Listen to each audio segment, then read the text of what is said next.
اللهم صل على محمد وعلى آل محمد كما صليت على إبراهيم وعلى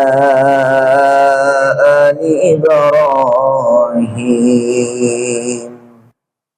إنك حميد مجيد. اللهم بارك على محمد وعلى آل محمد كما باركت على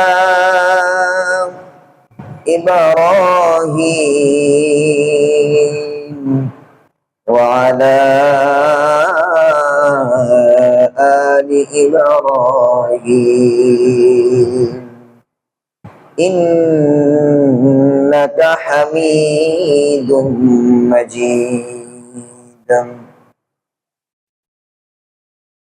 إن الحمد لله الأكرم الذي خلق الإنسان وكرم وعلمه من البيان ما لم يعلم فسبحان الذي لا يحصى امتنانه باللسان ولا بالقلم. نشهد أن لا إله إلا الله وحده لا شريك له، ونشهد أن سيدنا وسندنا ومولانا محمدا عبد الله ورسوله. أما بعد فأعوذ بالله من الشيطان الرجيم। মোহাম্মদের সহিত আমার সাথে সকলে কোরআনুল কারীম থেকে তেলাওয়াত করেন। আউযু বিল্লাহি মিনাশ শাইতানির রাজীম। বিসমিল্লাহির রহমানির রহিম।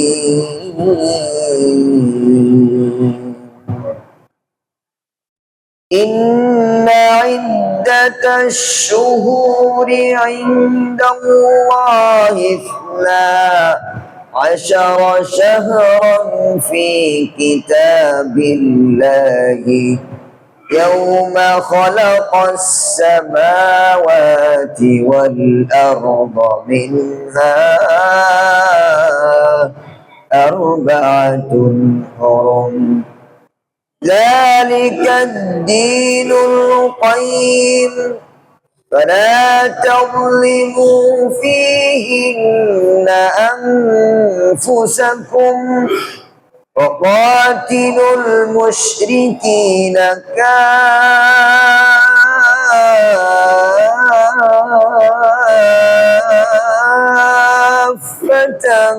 كما يقاتلونكم كافة واعلموا أن الله مع المتقين.